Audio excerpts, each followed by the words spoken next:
A lot of times we're so busy wanting more that we forget to appreciate what's right in front of us. There's a story about this hungry lion that I feel best represents that. It was just before noon and the lion wakes up from a nap inside of his den, hungry and ready to search for his next meal. So he starts scouring the forest looking for his lunch. Not long after, he comes across this bunny.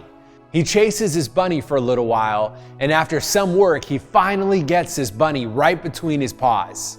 Right as he's about to eat this bunny, he notices from the corner of his eye a small deer in the distance. Knowing that this bunny wouldn't fill him up for long, he decides to let the bunny go and go after the deer instead. The small deer turned out to be a much harder catch.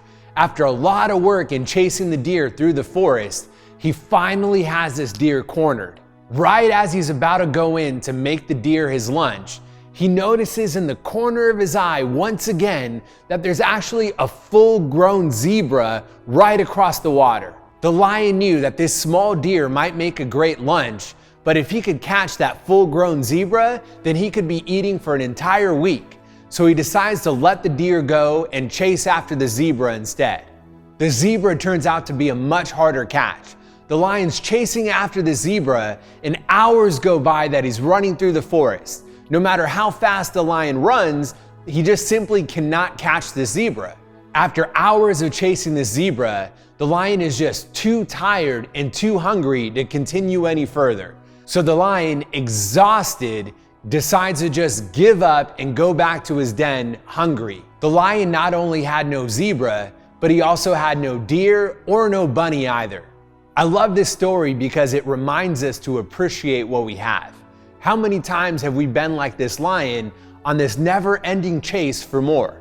Maybe it's having more money or a bigger house or a nicer car. Sometimes it's even better clothes or the newer phone or to have more friends or even more followers. We think our happiness is going to come when we have X, but in reality, as soon as we have that, we no longer want X. Now what we really want is Y.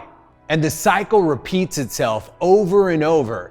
As soon as we get one thing, we want the next. We spend so much time chasing what we don't have that so often we forget about what we do have. If that lion had just been a little more grateful with that deer or even that bunny, at least he wouldn't have gone to bed hungry. Think about this. The clothes that are now collecting dust in our closet, at one point in time, we couldn't wait to wear. The car that we haven't washed in weeks was once our dream car. Our apartment or home that we now feel is too small or not nice enough was once just a goal that we couldn't wait to get. The job or business that we now dread going to, we were so excited about when we first started. It's like we've got these shiny new objects, but as soon as we actually have them, they all of a sudden lose their shine. That's because having more of this or bigger of that isn't actually going to make us any more happier. According to research, having more wealth doesn't make us any more happier day to day than those that don't have it.